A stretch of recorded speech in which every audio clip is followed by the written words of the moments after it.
I'm Charles Leverton. I'm the general manager of the Multnomah Athletic Club, and I'm on the executive board for Sport Oregon.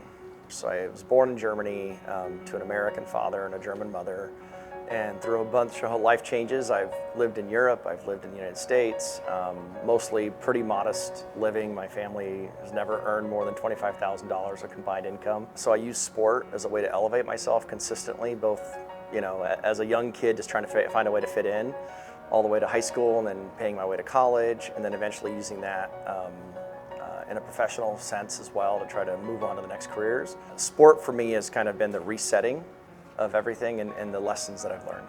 For me, having international experience really means that I'm lucky enough to see the world from a lens of what I call the 10,000-foot lens. And so I've been exposed to a lot of different cultures and a lot of different languages and ways of thinking. It allows me to be empathetic to others' perspectives and allows me to listen and really truly understand where they're coming from before I decide how to apply what I know. When I was at Nike, I was lucky enough to do the Healthiest company work. And what I discovered in that work was the secret sauce was really democratization. And so when I was asked to come join the MAC, I found the secret sauce in a community, in that we have a population here of 20,000 owners. They're truly reflective of our population in that it's everybody from the age of 0 to 100. It's the entire spectrum of our population.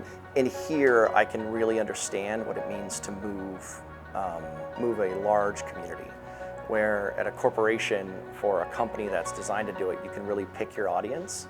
Here you can't, so here you have to have success across everyone rather than the cherry picking of the easiest conversations.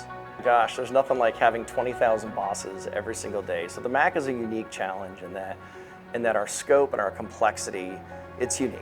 I was lucky enough earlier this summer, I joined 24 of America's most elite platinum GMs, and we have an annual forum and we sit down and talk about our problems. And it was recognized universally in that room that MAC was the giant out west. We were the unique within the rest. The next closest competitor is a third of our size. So what we're really finding is, how do you get 20,000 voices coalesced into a common idea? And then how do we create that complexity and still serve as many people as we possibly can? So it's a difficult challenge on a daily basis. I would say the one word that describes MAC is community. The key to creating the healthiest community at the MAC is really focusing on what members want to do and focusing on truth rather than gimmicks. And so we're finding that in the industry in general, people are going back to what works, and that flashy sells, but it doesn't succeed. And so here at MAC, we have honest conversations. In the end, what you'll find is the MAC arguably might already be the healthiest community, definitely in Portland, if not already in the country. And part of what I'm trying to do is to make sure that we stay that way. The Multnomah Athletic Foundation is a key part to our mission. We are an internally faced organization as a club of member owners, but in reality what it is, it's our voice to the community to say, look, not only are we a key part of the city as a building, but we're a key part of the city as a voice to the city. And so we spend a lot of time making sure that sport and the passion for sport that we have is spread out throughout the entirety of PDX. We're fortunate enough, as you can see, to have an intimate relationship with both the Timbers and Thorns.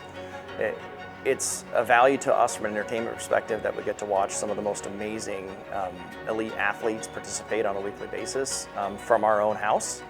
But it's also important from a business perspective. We get to integrate with a key business organization here in town and really learn about the future of sport, learn about what it takes to make elite athletics happen.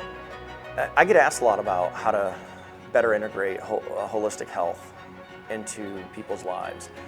I would say that honesty is the first step. So understanding where your deficit is, understanding where your priorities are, and understanding where your motivations are. I mean, ultimately, health is just about making decisions and prioritizing things. We all know what it takes to be healthy. We all inherently or intuitively know what it takes to create longevity in our lives.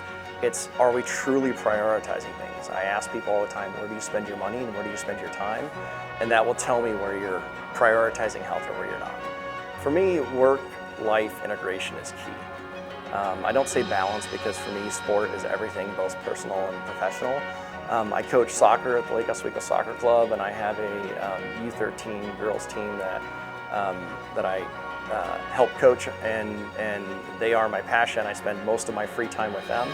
I spend a lot of time with my family. And then from there, it's this playground that we call Oregon, where we can really explore everything. I just returned from a whitewater rafting trip with over 20 families, where we integrated our sport into the beauty of this state that we get to live in. I do the same with my family. If we're ever on a Saturday and we have some free time, we use the state as our backdrop for our family. And I think that's one thing I would love to hear more about and spend more time talking to the state about. Sport Oregon is really intended to create an intimate relationship between the citizens of Oregon, the residents of Oregon, and sport. And to me, I think that's probably one of the most important things that any of us can do. So being fortunate enough to be on the executive leadership team, allowing me to have a voice and help guide that conversation is critical. I think our jobs as amplifiers of the amazing mission and the amazing staff that we have is some of the most important work that I've done since I moved to Oregon almost a decade ago. And I can't say enough about the work that Sport Oregon does to make sure that sport stays at the heart of everything that is Oregon. And anything that I can do to help is honestly, it's a blessing to me.